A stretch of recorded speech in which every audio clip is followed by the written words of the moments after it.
Saludos a la gente que a partir de este momento se está conectando a su radio Pana. Pana porque somos venezolanos.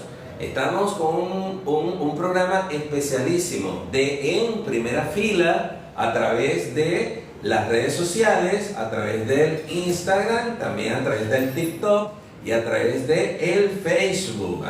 Estamos en primera fila con el médico Freddy Leal, un médico comprometido con la causa social, un médico comprometido con Venezuela, uno de esos médicos que están en nuestro territorio venezolano construyendo, que dan un poco más allá de lo necesario y un poco más allá. Uno de los grandes responsables, por culpa de él, uno de los grandes responsables de amar tanto el territorio, que Venezuela y el estado de Yaracuy también se convirtió en referencia en la parte pediátrica. Bienvenido, doctor Freddy, a la Agencia de Prensa Alternativa Nacional. Bienvenido a Radio Pana.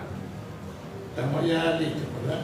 Bueno, buenos días a toda la audiencia que sintoniza este programa y esta emisora que forma parte de esa red de medios alternativos de comunicación por la verdad transformadora, por la verdad revolucionaria ante la guerra tan canalla y mediática de la cual somos objeto todos los días, desde que nos levantamos hasta que nos acostamos. Estamos siendo bombardeados por información falsa, dañina, tóxica, que lo que intenta es envenenar nuestras mentes, contaminarnos con el miedo y con el odio para que estemos enfrentados por razones de verdad nimias que no tienen trascendencia, y lo que buscan es dividirnos, desunirnos, para que perdamos la perspectiva de cuáles son nuestros reales objetivos como público.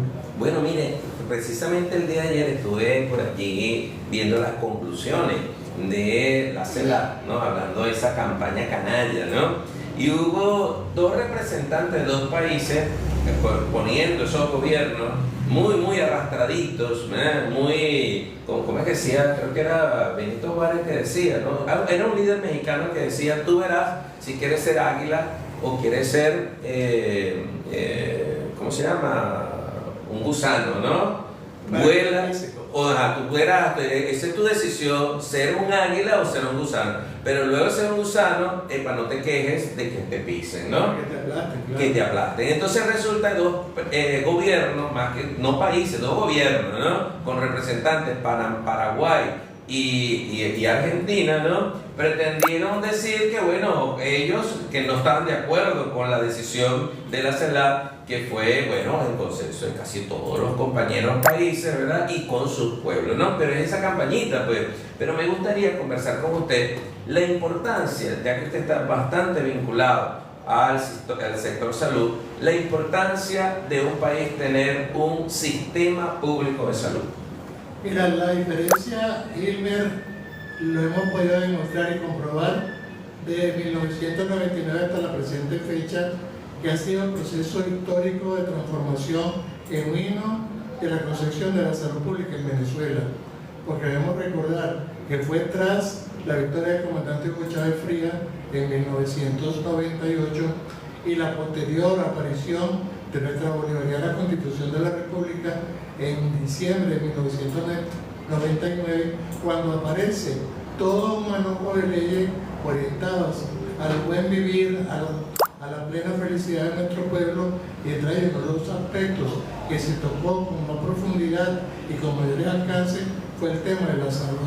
La salud incluyente, solidaria, altruista, amorosa, que fuera para que todos tuvieran acceso y oportunidades a tener la mayor calidad y dignidad y humanización en los servicios de atención pública que, si remamos por lo menos la experiencia del estado de Yaracuy antes de esas fechas de la revolución, es lo que prevaleció aquí en el sistema de salud de Yaracuy, en las instalaciones de ProSalud, fue un sistema privatizador de la salud, en la cual el pueblo, para tener acceso al hospital central o cualquier hospital, el de Aroa, el de Chivacoa, el de Nirgua, tenía que pagar por los servicios que recibía. Y Y esto a mí no me lo contaron, Hilmer. Esto lo viví yo porque me tocó participar en una comisión de intervención para quien entonces lideraba la salud en el Estado, que era la doctora Conchita Lápiz. Muchos la recuerdan. Y con todo el respeto hicimos la intervención. Allí nos acompañó gente del Colegio Médico, el doctor Chicre Maluf, el doctor José Gregorio Hernández, que en paz descanse, el doctor Luis Corona, entre otros, el doctor Oscar Enrique Vaquero, que por la parte de derechos humanos hizo valiosos aportes también a rescatar la concepción de la salud como un derecho humano esencial, primordial y que no puede ser negociable ni es un bien comercial para venderlo o cobrar por este tipo de servicios. Mira, hablando de eso, que uno ha visto, sobre todo en la parte de la pandemia, cuando un gobierno piensa en la salud como un servicio social, los avances que hay, y cuando algunos gobiernos o algunas corporaciones piensan en la salud como un negocio, entonces uno observa, por ejemplo, la última pandemia, fue terrible, ¿no? Los gobiernos o las políticas de gobierno que dieron grandes éxitos, con muy poca situación adversa, fueron gobiernos de Rusia, China, Cuba y en el tratamiento Venezuela, cuando estos gobiernos ven la salud como un derecho humano. Ahora, otros gobiernos que vieron la salud y una oportunidad de hacer negocio, luego se comprobó que esas vacunas que estuvieron patentadas, no sé si el término, me disculpa porque yo no conozco mucho los términos, en Estados Unidos, en Israel y en Gran Bretaña, luego tuvieron que sacarlas del mercado porque estaban produciendo unas condiciones adversas que a veces estaban matando más gente que el virus la vacuna. Es correcto. Y por cierto, hablando de esa terrible pandemia que azotó al mundo en el año 99, 2019, que fue el año que apareció, 2019, 2020 y 2021, Yaracuy también se destacó impresionantemente como uno de los estados que afrontó la pandemia con mayor éxito. Las políticas que se generaron acá, tanto las que provenían del Ministerio del Poder Popular para la Salud, como las que regionalmente fueron implementadas por el gobernador Julio León Heredia en ese entonces, fueron exitosas. De hecho, aquí pudimos instalar en tiempo récord el laboratorio molecular de salud pública que fue pionero y todavía sigue siendo un referente nacional en biología molecular, porque Yaracuy posee, cosa que muy poca gente conoce, el único laboratorio molecular donde se hacen investigaciones de infecciones de tipo viral de toda Venezuela. Ese laboratorio que tiene el municipio de Independencia detrás del ambulatorio de Alcalá Medina, es lo que se conoce como Laboratorio de Salud Pública Dr. Felipe Ifán. Ya fíjate que eso fue la ganancia que nos dio el COVID y que de allí pudimos nosotros atender a la población afectada de los estados Trujillo, Lara, Falcón, parte de Carabobo, Miranda. Mira, se pierde de vista la cantidad de pruebas para descartar COVID que se hicieron aquí en nuestro laboratorio molecular. La exitosa política de atención en nuestros hospitales pediátricos, Central, Alcalá Medina, fue toda una red puesta al servicio del pueblo para que nadie sufriera los embates del COVID y que todo el mundo tuviera acceso a una atención digna ante tan terrible tragedia. Bueno, eso es bueno recordarlo, porque la gente tiene como que una memoria muy selectiva, una memoria muy corta, ¿no? Y bueno, se llamó, recuerdo, como si fuera hoy, ¿no? O ayer, dice allí, el hecho de los héroes de batas blancas con todo el sistema de salud. En esos tiempos realmente fue extraordinario y me gustaría que hablase del compromiso que tienen los trabajadores de la salud, ¿no? Porque no solamente son los médicos, los trabajadores de la salud y el compromiso que tienen. Porque uno de los éxitos que ha tenido la revolución, entre tantos éxitos, pero un éxito que ha tenido la revolución a nivel nacional y en Yaracuy, bueno, es exponencial, es precisamente la salud. Y todo éxito que ha tenido la revolución, hay un sistema también comunicacional que pretende desvirtuar, atacar cualquier logro que tenga la revolución. Y en este caso algo tan sensible como es la vida, la salud. Fíjate, pero ese es el punto que tú tocas, ¿no? Creo que el mayor patrimonio que tiene el Sistema Público Nacional de Salud en el estado de Yaracuy son sus trabajadoras y trabajadores. Una gente comprometida, que de la humildad, de la sencillez, tienen tanto que aportar cada día. Mira, y de verdad valoramos tanto lo que hace el personal de saneamiento, que no me canso de decirlo y de reconocerlo, por haber convertido nuestros hospitales en un hito en cuanto al reconocimiento de las condiciones de limpieza que prevalecen en nuestros hospitales, llámese el central, pediátrico, el de Chihuahua, el de Nirgua, el de Yaritagua, el de Aroa, todos los hospitales nuestros. El distingo fundamental es la noción de la limpieza, del mantenimiento, del cuidado de sus instalaciones. Y más allá de eso, la calidad profesional con la cual se atiende a nuestro pueblo. Creo que, fíjate, después del COVID, que fueron 2 años muy intensos de actividad médica, donde prácticamente era un sistema de inversión.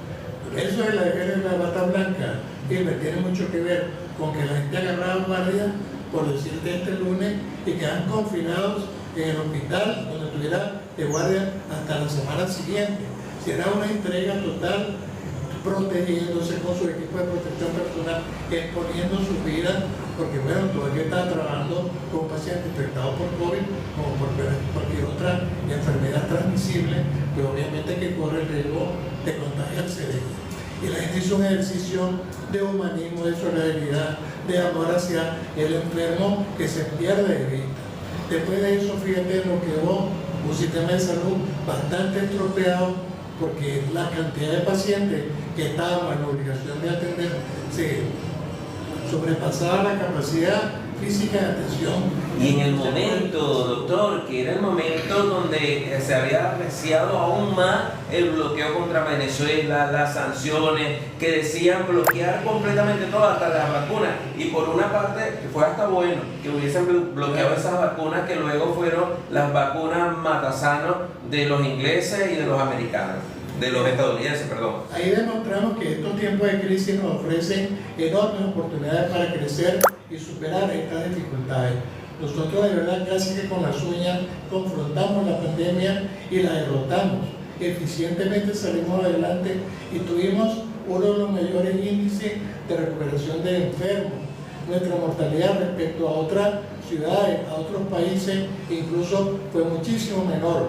Si uno compara porcentualmente la cifra de gente que falleció en los Estados Unidos o en cualquier país de Europa o en Colombia o en Perú o en Chile, nuestros indicadores de salud en Venezuela fueron extraordinariamente buenos. Brasil, Ecuador, Perú, Colombia, terrible. Devastados, las pérdidas humanas allí de verdad fueron incontables. Ahora de lo que tú señalas, ¿de dónde nos agarramos nosotros para poder enfrentar la crisis? De la solidaridad del pueblo y del gobierno cubano, de las ayudas incondicionales que Cuba ofreció a Venezuela en personal médico, en sus vacunas, en sus antirretrovirales, también del gobierno ruso, que muy solidariamente empezó a facilitarnos las vacunas Sputnik, que fueron de las mejores que pudimos aplicar acá en Venezuela para enfrentar la crisis. Y enfrentados también a una campaña mediática, que es lo que estamos hablando, de hacer perder la confianza en la calidad de las vacunas rusas.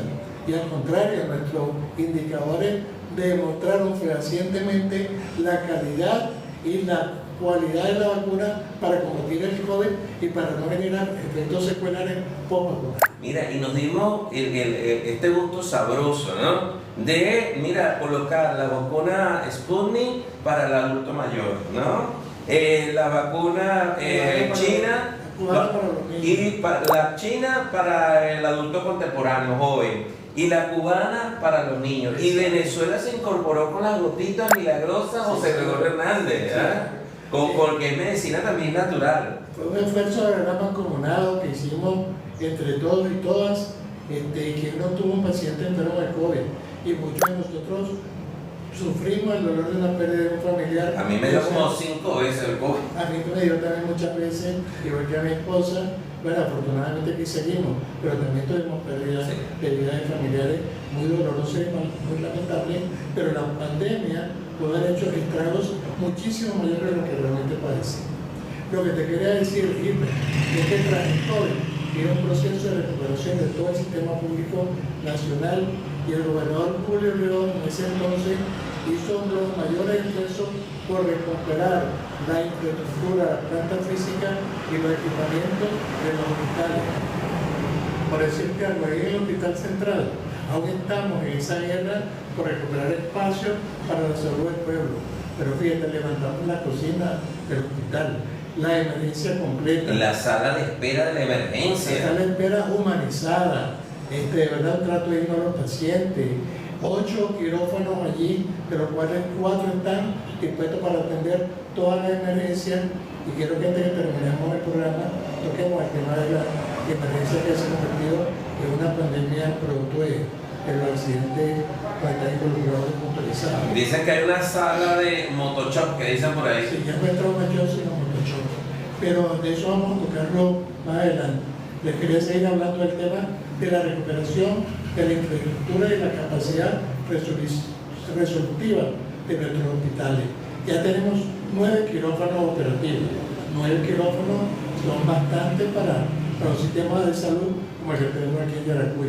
Que te comento también, nuestra salud está gozando en Yaracuy de tan buena reputación nacional que nos llegan pacientes visitantes de Portuguesa, de Trujillo, de Lara, de Carabobo, de estados grandes que tienen muchísimo más recursos que el estado de Falcón y Zulia. Falcón y Zulia, los hermanos de Carabobo, los que quedan en la comunidad contigua al municipio de Nirgua, los de Valencia, los de Morón, los de Tucaca. Toda esta gente nos está llegando aquí y amorosamente los recibimos y los atendemos. ¿Sabe que nosotros estamos observando, por ejemplo, en Nirgua, doctor, está una sala de traumachoc que también es, es de ver, de valorar, la sala de quemados de niños, ¿cierto? Hay algo allí. Tenemos el laboratorio de molecular, ¿no? Y tenemos el pediátrico, ¿no? El pediátrico, bueno, yo he sido, mi hijo, paciente del pediátrico, la hija de mi pareja también ha estado allí, una atención de verdad extraordinaria. Yo quiero ofrecer desde acá, desde la Agencia de Prensa Alternativa Nacional, de la Radio Pana, toda nuestro agradecimiento con el personal del Hospital Pediátrico Niño Jesús, ejemplo en el mundo, ¿verdad? De atención esmerada, de buen servicio, ¿verdad? Y desde acá de nuestro corazón queríamos también que usted mantuviera o nos dijera algo así. ¿Cuáles son los mecanismos de control, ¿no? Ante a veces algunas circunstancias muy lamentables que se vienen presentando y que se han presentado? Cada sistema de salud, en este caso el Hospital Pediátrico, el Hospital Central, aquí en el sistema de salud venezolano, hay algunos manuales, no sé si se le llaman manuales, algunas cosas para poder verificar y comprobar y garantizarle al paciente pues que siempre va a ser atendido con calidad, con eficiencia. ¿Existe eso? Por supuesto, mira, de eso que dices tú, la calidad humana en el Hospital Pediátrico, igual no puede ser de cualquiera de los otros hospitales del Estado, pero particularmente hablando del Hospital Pediátrico, la calidad humana, el trato sensible, la entrega del personal. Ellos tienen 2 grandes directores, que es el doctor Alfredo Trejo, Ramón Alfredo Trejo, un colega que el gobernador Julio León solía decirle que su programa es José Gregorio de Yaracuy, la doctora Soreina Fuentes, el doctor Mesa en cirugía, el doctor Freddy Sánchez al cargo de la unidad de terapia intensiva pediátrica, mira, Amador Álvarez. Son centenares o miles de personas las que realmente se entregan y a ver, vamos, ni siquiera se puede decir que por un tema de remuneración, que los médicos en el país somos muy mal remunerados y hay que decirlo con toda sinceridad, porque de verdad que los sueldos de los maestros, de los médicos, de las personas que se encargan de nuestra seguridad, de ese estado de bienestar, merecerían tener mejores condiciones, pero aún así prevalecen nuestros colegas médicos, en la enfermera, en el personal de mantenimiento, en el personal de saneamiento, la vocación por servir al prójimo, que es un sentimiento profundamente cristiano humanista, socialista y de alto contenido revolucionario. Le digo, mira, allí eso se pierde de vista. Tú dices, la gente opera de lunes a domingo prácticamente. ¿Por qué? Porque de lunes a viernes se hacen las actividades ordinarias de los hospitales, que son probablemente 100, 120, 150 cirugías programadas semanalmente, más las emergencias, más lo que hacemos los fines de semana a través de la extraordinaria creación del sistema de salud yaracuyano que la Fundación Pueblo Sano, que no la habíamos mencionado. Todos los sábados, todos los domingos, aquí en Yaracuy se están operando en nuestros hospitales pacientes de baja, mediana, incluso algunos de alta complejidad quirúrgica que durante la semana no se han podido atender. Pero es importante el dato que usted está dando, 150 operaciones de lunes a domingo, vamos a hablar que un promedio de, qué sé yo, como 10 operaciones diarias, ¿no? Algo así, no 10, y algunas operaciones son como de 2 horas, ¿no? Entonces por 10 son 20 horas de operaciones diarias. Mira, a veces en un caso de neurocirugía, por decirte algo, el equipo neuroquirúrgico con el personal que les acompaña, la circulante, la instrumentista, el anestesiólogo, se pueden tardar 12, 14, 16 horas interviniendo un solo caso. Pero claro, en el Hospital Central te hablo de 9 quirófanos operativos. Entonces en paralelo se están haciendo de un personal que no es un médico o un, mira, son varios a la vez, 8, 9 por allí. Entonces además esa jornada ordinaria que son agotadoras, estos mismos médicos y estas mismas enfermeras van a prestar servicio a Pueblo Sano en estos mismos hospitales para hacer un aporte extra a la salud quirúrgica de nuestro pueblo, para que no haya deuda quirúrgica, para que todos los pacientes puedan ser operados. Entonces por eso tú ves que publican, por ejemplo, la licenciada Marilyn Velázquez, presidenta de la Fundación Pueblo Sano, se operaron 60 niños y no sé cuántos fueron de operaciones del área de ORL, tantos niños de estrabismo, tantos implantes de prótesis auditiva, cosas que no se hacen realmente en muchas otras partes ni del mundo ni en que esa cuenta no está en la cuenta de los 150, porque estamos hablando, la última, pues nosotros a través del noticiero, del informativo Venezuela Noticias, semana a semana, por lo menos la última semana creo que fueron 68 intervenciones quirúrgicas allí, en la última que nosotros semana a semana vamos viendo el reporte. Pero doctor, es importante destacar, ante tanto éxito, ¿no? Estadísticamente, siempre éxito de dar vida, ¿no? Óyeme, siempre pasa algo, pues, de 150, de 1000 intervenciones, hay algunas que o se pueden complicar o vienen con una situación difícil, pues, para garantizarle la salud, ¿no? Ante eso, donde hay lamentablemente muy sensible por la familia, óyeme, ¿quién va a pensar que muere un familiar o un médico con tanta pasión? Óyeme, que un paciente se quede en el quirófano o de posterior, ante una situación que puede ocurrir y ocurre en Venezuela y en cualquier parte del mundo. ¿Cuáles son los estándares que hacen los hospitales, en este caso el hospital pediátrico, para investigar y darle al familiar y también a la institución, darle una atención de decir, mira, se hizo y pasó por esto y por lo otro? Entonces, si hay algún tipo de negligencia, ¿cómo se tramita allí? ¿Nos puedes explicar un poquito de eso? Mira, te comento algo, de toda la comunidad que nos escucha. En nuestros hospitales se funciona bajo un código de bioética. Hay un régimen de bioética que rige la actividad médico-asistencial en todas nuestras instituciones de salud. Cuando un paciente va a ingresar a un quirófano, al paciente mismo o al familiar, cuando se trata de un menor, se le da a firmar un consentimiento por escrito, donde el cual él se pone en conocimiento de los riesgos a los cuales se pone durante un acto quirúrgico, y hay que tenerlo claro. No hay cirugía que no represente un riesgo. De la más pequeña cirugía, usted puede estar expuesto a una reacción inesperada, al anestésico, a cualquier cosa, cualquier complicación que en el momento de hacer la intervención se presente. Para eso uno tiene también las herramientas, es un médico especialista en emergencia, que son los médicos emergenciólogos, tenemos médicos especialistas en la terapia intensiva, tenemos, digamos, todo un bastión de recursos para asistir a este tipo de eventualidades que son las menos frecuentes, pero que pueden ocurrir, por supuesto que pueden ocurrir. ¿Qué nos pasa? Obviamente que nos pasa. Afortunadamente te digo que es el mínimo porcentaje posible o deseable de lo que ocurre respecto a la actividad quirúrgica que en general se desempeña.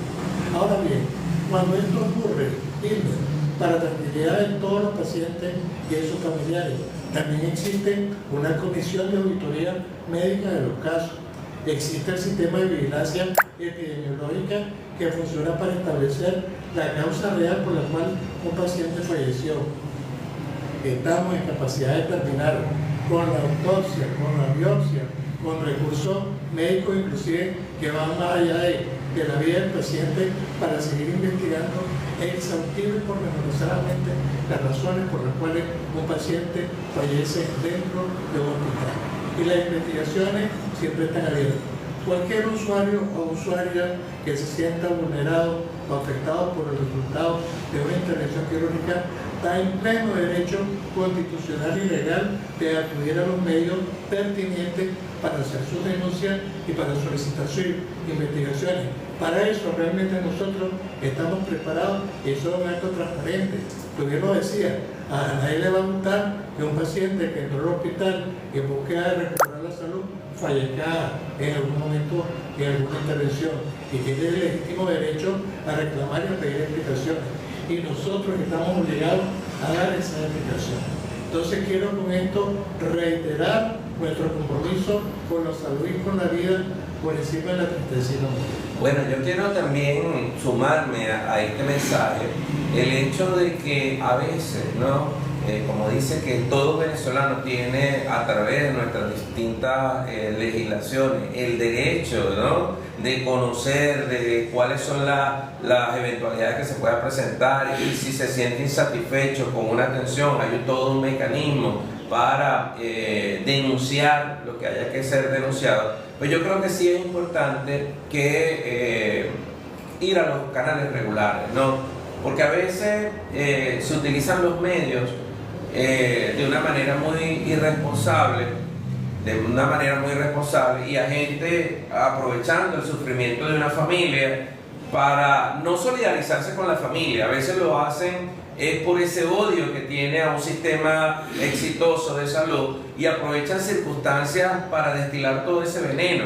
Pero no se toma en cuenta que a través de ese intentar desprestigiar a toda una institución o a un profesional o a unos profesionales de salud, está poniendo en riesgo también el hecho de todo un sistema. ¿Por qué? Porque como usted lo dice, a través de una intervención quirúrgica, por muy simple o ambulatorio que sea, todo tiene un pequeño riesgo o un gran riesgo. Entonces, el hecho emotivo, porque los médicos no son dioses, pero los médicos son seres humanos que tienen sentimientos, tienen... No se funciona con inteligencia artificial. Y no se funciona con inteligencia artificial. Óyeme, que tienen que estar muy concentrados en lo que están haciendo, ¿no? Y no pueden sentirse amenazados porque, bueno, un paciente, imagínense que alguien que va a operar y entonces llega otra persona y amenaza al médico, cuidado con una cosa porque sé dónde tú vives. Oye, esa presión influye hasta en los deportes. Por ahí tenemos un buen amigo que está en los controles, sabe que cuando puede ser un profesional del deporte extraordinario, ¿no? Pero a veces la mente, el hecho, por eso es que se trabaja bastante en el deporte con la psicología, ¿no? Cuando veo una persona que lo están presentando para boxear, ¿no? Entonces el careo que llaman, entonces empiezan a intimidarlo desde el careo antes de montarse al ring, para entrar en la mente de la persona. Entonces si él se desconcentra, o en este caso un médico o una médica, se desconcentra porque tiene temores, puede sentir temores y miedo, entonces eso va a afectar también al sistema de salud. Entonces yo creo que si usted, amiga mía, amigo mío, se siente vulnerado en sus derechos, se siente, ¿cómo se llama?, que no fue bien atendido o que instruye que hay una situación de negligencia, hay los canales regulares, me gustaría que usted lo dijera, y no un canal regular, no es un medio de comunicación, de verdad no lo es. Mira, para comenzar, dentro de la institución Nuestro hospital central cuenta con un sistema de atención al usuario, en el cual hay personal entrenado y calificado para brindar asesoría al familiar y al paciente respecto a cualquier orientación que él pueda requerir, información, mira, cómo está mi familiar, cómo salió la operación, cuánto tiempo le falta para terminar la cirugía, porque el que está afuera esperando un resultado, pues también está angustiado. Nuestra obligación es interactuar con el familiar, tranquilizarlo, a esa palabra de aliento, que tenga la paciencia suficiente y que espere y que confíe. Particularmente yo creo que el código más importante para el equipo de salud es la confianza de la familia, del paciente, respecto a los profesionales que le están atendiendo. Cuando ese factor se vulnera, de ahí en adelante cualquier cosa puede ocurrir. Tú no vas a llevar a tu niño a un médico pediatra que no te inspire confianza, ¿cierto? ¿Por qué? Pues bueno, ¿será que me lo va a atender bien? ¿Será que conoce el tema? ¿Será que está calificado? Yo creo que ahí se está, digamos, orientando esta campaña de crédito que en las últimas semanas hemos visto desplegarse por muchos medios, por muchas redes y que particularmente han venido atacando a la institución Hospital Pediátrico Niño Jesús. Mire, una pregunta que le voy a hacer. Cuando el personal de salud, los trabajadores de salud, se enferma, o un familiar de ellos se enferma, ¿dónde son atendidos? ¿Dónde lo llevan ellos? Mira, ojalá se lo puedan preguntar a los propios trabajadores, pero más del 90% de nuestros usuarios que tienen algún tipo de vinculación con los propios trabajadores del sector salud, o de la propia gobernación del Estado, o del propio Agua de Yaracuy, o del propio Corpoelec, porque aquí todos los trabajadores del sector público tienen como tabla de salvación primordial en materia de salud nuestra red de servicios médicos asistenciales. Y cuando el pueblo, la gente de nuestros barrios, de nuestras ciudades, requieren de un sistema de atención de salud, ¿a dónde van? ¿A dónde van? Mira, debiera ir en primera instancia, y eso forma parte de un plan de formación ciudadana que se tiene que desarrollar con mucha fuerza en nuestras ASIC, que son las áreas de sensibilización a la salud integral comunitaria. Mira, es que el primer paso que da un familiar de un paciente, de un niño o de un adulto mayor, es llevarlo a su consultorio popular más cercano al territorio. No debe llegar directamente a la emergencia del hospital pediátrico o al hospital central, porque ahí deben llegar los pacientes debidamente referidos de la red de atención primaria que para eso existe. ¿Sabes qué? A mí me echaron un regaño ahí en el pediátrico una vez, y un regaño por decir, pues, ¿verdad? Ajá. Porque llevé al niño porque presentaba como que era una fiebre, una cosa así, o creo que era una fiebre, que tenía una fiebrecita, y entonces lo llevé a la emergencia del hospital. Lo primero que me dijo la doctora en ese entonces, oye, ya va, no traigas al niño por algo que puede ser atendido en un ambulatorio, ¿verdad? Porque traer al niño ocupando a un profesional de la salud que es para atender emergencias o cosas complejas. Entonces, mientras te estoy atendiendo a tu niño aquí, entonces a lo mejor está en la espera una persona que sí requiere una atención inmediata, y entonces tú me estás ocupando. Ojo, no es que no me atendió, me atendió por supuesto, pero yo aprendí la lección, ¿no? Pero yo quería, antes de eso, que usted me responda eso, la importancia de que la orientación que usted está planteando es, óyeme, cuidado. Si sabemos que mucho más del 90% de nuestra población en toda Venezuela va a los centros de salud, a la red de salud pública, óyeme, mucho cuidado en esas personas que quieren desprestigiar nuestra red de salud pública, porque lo que están haciendo es atacando un sistema que le ofrece o le garantiza salud a mucho más del 90% de nuestra población. ¿Qué buscan? Usted no me lo dirá. Definitivamente eso es primordial.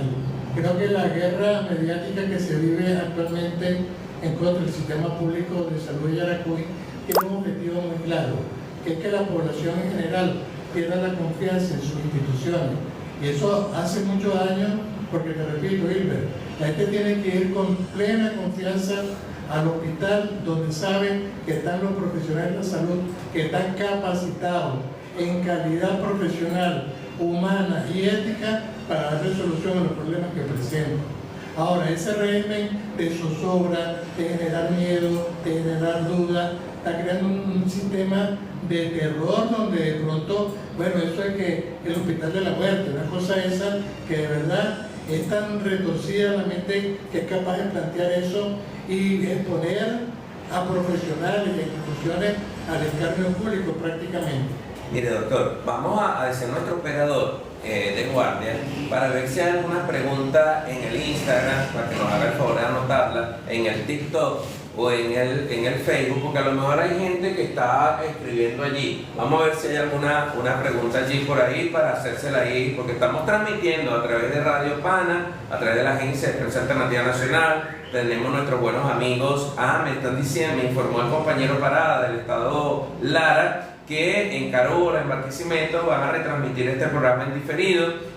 También igualito los compañeros de Radio Picacho y también algunos compañeros de otra parte del país que van a estar retransmitiendo este programa que busca de una manera educativa, formativa, bueno, decir las cosas como debe decirse. Ojo, que es una de las cosas importantes, el mensaje está claro, es decir, no es que usted a través de las redes sociales no pueda hablar, hable, ¿verdad? Pero tenga mucho cuidado de las cosas que están diciendo. El dolor se siente de verdad y no hay cómo perder. Dios nos cuide, Dios nos libre. Un ser cualquiera de la familia. Y si ese ser es un niño, es una niña, duele mucho más. Decía el poeta Andrés Eloy Blanco, el que tiene un hijo, tiene todos los hijos del mundo. Y usted sabe que ese mensaje, que el que no tiene un hijo, no entiende esa poesía, no la entiende, la va a entender de verdad, y yo la entendí después que para, ¿verdad? Ahí es donde uno va a entender esa poesía, porque es verdad,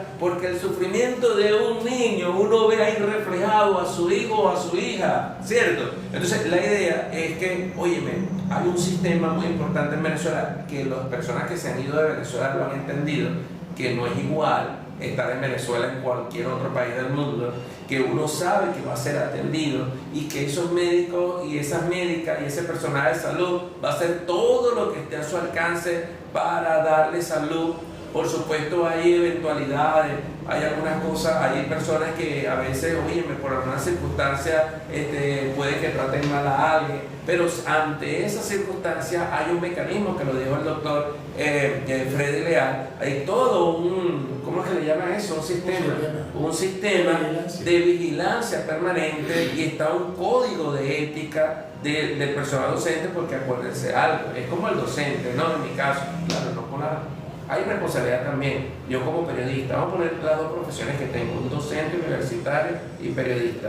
¿Qué pasa si a mí me señalan y la gente pierdo la credibilidad que yo tengo? Pierdo mi profesión. Es decir, si yo no tengo credibilidad, si mis alumnos me tienen desconfianza, no puedo dar clase. Y si la gente, los usuarios, me tienen desconfianza y pierdo mi credibilidad, pierdo mi trabajo también, o mi profesión, mi oficio. Imagínense un doctor o una doctora, una médica, que empiecen a calumniarlos, ¿verdad? Entonces a generar confianza. Y la otra cosa muy importante, y ya eso es una parte como medio espiritual, no sé si es así, pero yo lo creo, la mente es fundamental para sanar. Se han visto muchos casos, gente que ha tenido una enfermedad que no lo sabía por muchos años. Mire, este hombre tiene 30 años con esa enfermedad, y solamente cuando le dijeron que la tenía, duró una semana y falleció. ¿A qué me voy? Que la mente funciona como una autodefensa. Entonces, ¿qué pasa? Hay que tener, cuando uno va a una intervención, mente positiva, que todo va a salir bien. Pero entonces, si usted va con un paciente, usted va con su paciente, usted mismo, a un centro de salud, pensando que ahí lo van a matar, entonces es muy difícil que se recupere, porque su cuerpo está ya predispuesto y la mente muy obediente a decir, mira, ahí vas a morir. Entonces es importante eso, y me gustaría su reflexión, doctor. Mira, te voy a hablar desde un punto de vista que a veces es muy duro, pero que es necesario, que es de mentalidad. Yo te puedo decir, en el año 2024, el Estado de Aragua tiene un récord en intervención quirúrgica realizada. Superamos las 16.000 intervenciones quirúrgicas. A ver, ¿cuántos pacientes de eso fallecieron? Mira, yo creo que infinitamente pequeño respecto a la gran cantidad de compatriotas que han recuperado plenamente su salud, su condición física, su capacidad motora, su capacidad neurológica, gracias a las intervenciones que allí hemos dicho que hemos realizado. De otra parte te digo, gracias a ese personal que tenemos, por ejemplo, en el hospital pediátrico, tenemos el honor de ser el centro de referencia nacional en implantes de células madre del país y de América Latina y del mundo. Entonces son cosas que son logros que se pierden de vista para un estado tan chiquitico como el Yaracuy en términos poblacionales. Pues mírale cómo hemos avanzado de ser referente nacional en tantas terapias como te lo decía, en biología molecular, por ejemplo, en terapia celular avanzada con el implante de células madre en pacientes odontológicos, pacientes de traumatología, que mira, tú ves los videos y te quedas impresionado del salto cualitativo en la vida de las personas o de los niños que han sido sujetos de intervenciones con implantes de células madre. Niños que andaban arrastrándose, pero hoy día lo ven caminando. Yo vi una vez la niña que estuvo en la revista. ¿Qué significa que un centro de salud como el hospital pediátrico esté en una de las revistas de más renombre a nivel internacional con lo que sucedió allí, con lo de las células madre, una condición única en el mundo, ¿no? ¿Qué significa eso para un hospital? Esa niña a la cual te refieres se llama Williani, una paciente de acá propia del estado de Yaracuy, que de verdad tenía una enfermedad terrible, que afortunadamente es poco frecuente, digamos, desde el punto de vista de las estadísticas de las cuales se va presentando su frecuencia, es una cada 100.000 nacimientos vivos. Pero a quien le toca, entonces para esa familia y esa situación era de verdad que era muy impactante, porque imponía toda una situación familiar de ir a la escuela, la dificultad de transporte, el bullying escolar, que también forma parte de esa constelación de cosas que se van asociando a lo negativo. Pero hoy día William es un caso que es referente internacional porque fue el primer caso a nivel planetario que se curó de una pseudoartrosis congénita de tibia con implantes de células estromales mesenquimales de procedencia halogénica. Halogénica quiere decir que vienen de una persona distinta a ella. Ese caso está registrado como el único en el planeta Tierra. ¿Y se hizo? En el Hospital Pediátrico Niño Jesús, Yaracuy. Entonces, miren, valoremos lo que tenemos, no perdamos de vista que ese patrimonio tan valioso, ese talento humano que es estelar, que disponemos aquí en Yaracuy, oye, de verdad que merece nuestro respeto, nuestra consideración, para ir nuestra admiración, y no señalarlo con el dedo acusador, sino con un aplauso bien merecido por todo lo que día a día hace por nuestra comunidad. Es lo que estamos diciendo. Creo que nos diga el operador cuánto tiempo nos queda del programa. Este programa hay que repetirlo. Vamos a comprometerlo nuevamente al doctor Freddy Leal. Yo quiero mi chancecita de hablar de los accidentes de tránsito, porque de verdad... Bueno, vamos a arrancarlo de una vez. Vamos a hablar de eso. Adelante. Mira, quisiera... Pero eso es un pedacito porque nos queda poco, pero luego para que se compre, eso fue adrede, para que se comprometa un nuevo programa con nosotros. Ya la expectativa de este programa continuará. No, de verdad una reflexión a todo el pueblo yaracuyano, porque cada día nuestras emergencias están plenamente saturadas de jóvenes, de muchachos, de niños que llegan politraumatizados a consecuencia de accidentes desmotorizados. Entonces, fíjate, ya es tanto, Hilmer, que llegan los casos: accidentes moto-moto, accidentes moto-bicicleta, accidentes moto-camión, accidentes moto-transeúnte. De verdad, cualquier cosa puede ocurrir, o el motorizado solo, o el que anda haciendo motopirueta, o el que anda bajo estado de ebriedad conduciendo una moto, o que andan 3, 4, 5 personas y un niño adelante. Que, fíjate, tener un niño en el primer puesto de la moto, que no tiene sino 2 puestos, pero lo ponen delante, es como si tú tuvieras un niño en el parachoque de un misil, que a lo que la moto impacta con lo que sea, ese niño se ha disparado.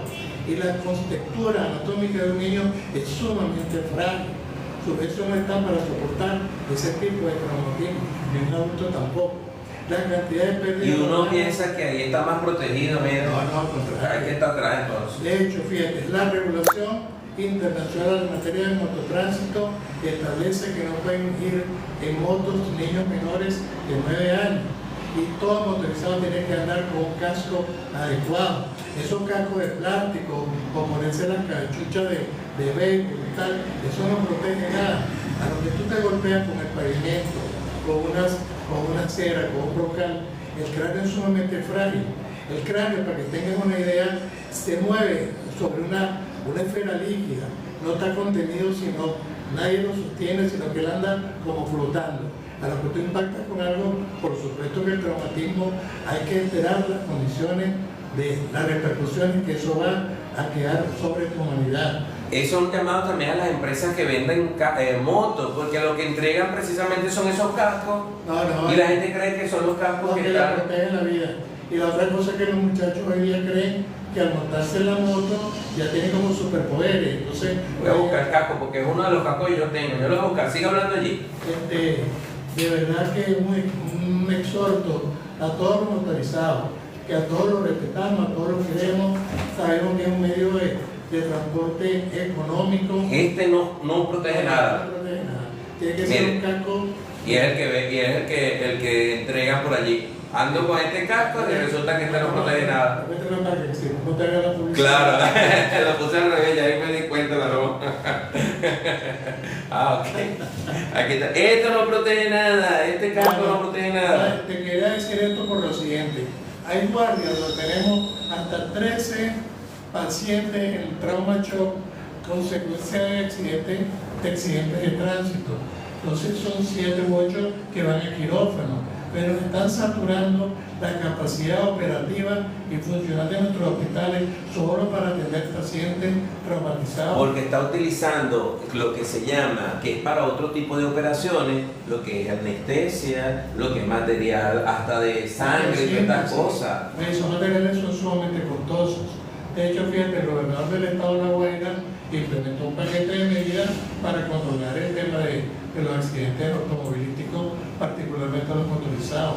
Sistema de multas, que ande con casco, que ande fuera de la hora, cuando andan más de 2 personas en una moto, el que cargue niños menores. Todo eso son situaciones que son sujetos de sanciones y que hay que hacerlo por salvaguardar la vida y la salud de nuestro pueblo.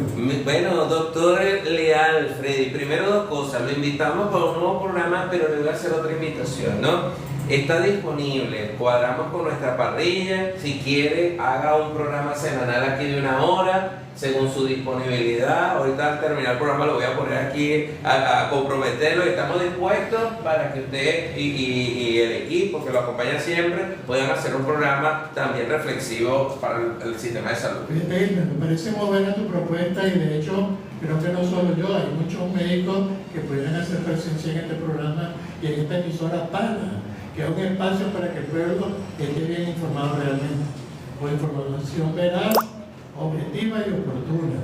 Yo creo que vale la pena. El doctor Alfredo Trejo, la doctora Zoraima, el doctor Freddy Montaño, el doctor, mira, aquí hay muchísimos médicos. De hecho, el colega que tiene un programa radial, el doctor Chacri Malú, que tiene, creo que es sabatino en su programa. Entonces, estos espacios hay que de verdad ponerlo al servicio de la comunidad para bien informar al pueblo. Bueno, ahí estamos comprometidos. El programa especial, hoy no nos acompañó nuestra colega Ingrid Parra, que es la copresentadora del programa en primera fila a través de Radio Pana, Pana porque somos venezolanos, de la vertiente radial de la Agencia de Prensa Alternativa Nacional. Gracias, doctor, por haber estado acá y bienvenido a esta su casa. Saludamos a la gente del Facebook, del TikTok, del Instagram, los que se están conectando a través de Radio Picacho, de Alfa Yaracuy Web y de el streaming de Radio Pana y en el estado Lara. Para la despedida. Gracias por la invitación y siempre dispuesto a participar porque creo que la manera de educar es informar. Chao, chao, chao, chao.